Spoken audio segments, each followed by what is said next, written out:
Do you guys look at the schedule differently, considering what Colorado's posted in the first 2 weeks of the season, where it was completely backloaded? The first half versus the second half, one of the worst schedules in the country. The first half of the season, one of the toughest schedules in the country. The back half of the season, where now Colorado provides or presents a threat, depending on your perspective, and that's coming up in 2 weeks.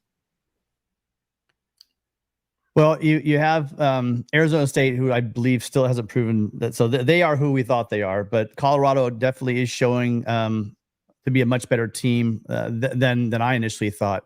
It's going to be. It's always it's a test, right? When you go and you have playmakers and you have guys on both sides of the field. The problem is their defense, though, Mark. I just don't think how is Colorado going to stop this offense? And Shedeur Sanders, like I just said, that he has not faced anyone like a Bear Alexander in his career. You got to remember, he's had a couple of good games. He's had a couple of good games. We don't know what TCU is. We really, really don't know what they lost so much on from their last year's team. What has the challenge been? I think that it's going to be really difficult. It's be a wake up call for them when they see this defensive line. I think a lot of people in this country don't realize, like Matt just brought the point that Anthony Lucas he got 15 snaps, but he got one tackle for loss in those 15 snaps. So, I mean, these guys are talented. They're fast. They're quick. They're bigger than anyone. And the offensive line for Colorado, yes, we know they got skill guys, and right. But do they have the lines to keep up with USC's lines? The one emphasis has been in the past 18 months for Lincoln Riley is getting these lines ready to get to the Big Ten and we're just actually win on a national level. And USC has done that on both sides. Our offensive line is going to shove Colorado all over the place. Watch us run. And Colorado hasn't shown, speaking of running, Colorado hasn't shown they can run the ball. I would love to see them run the ball on our defense. It's going to be it's a much improved front seven that USC has with NFL caliber guys in that front seven. So we'll see if they can do the ball. If we make them one dimensional and Shedeur has to beat him with his arm, I'd like the odds for USC putting up some big numbers and holding them back very much. Yeah, in terms of sizing up that game, I think in terms of that game's larger significance, like, as a fan, like you always want to dominate, right? Like what fan doesn't want to see you dominate the way you did Stanford on Saturday night?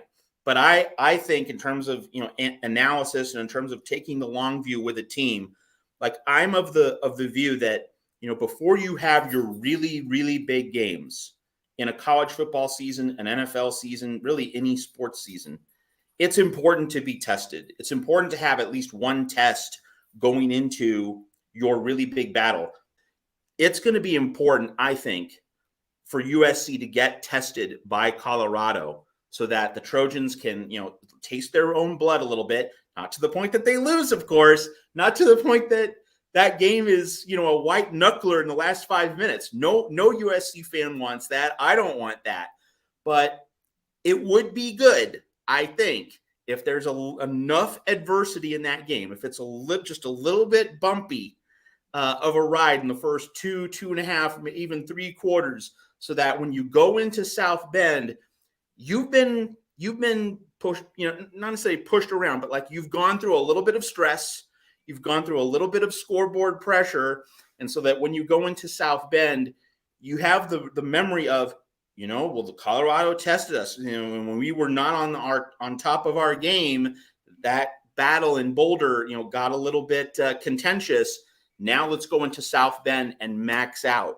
That's kind of the feeling that I have around this team, that the Colorado game needs to be a test if we're going to get the best possible chance for USC to win at Notre Dame and then to beat Utah and max out in this regular season. I think it's important that Colorado becomes a test. I mean, a win, but a game that truly does stretch this team, that pushes this team a little bit. And we'll see if that happens.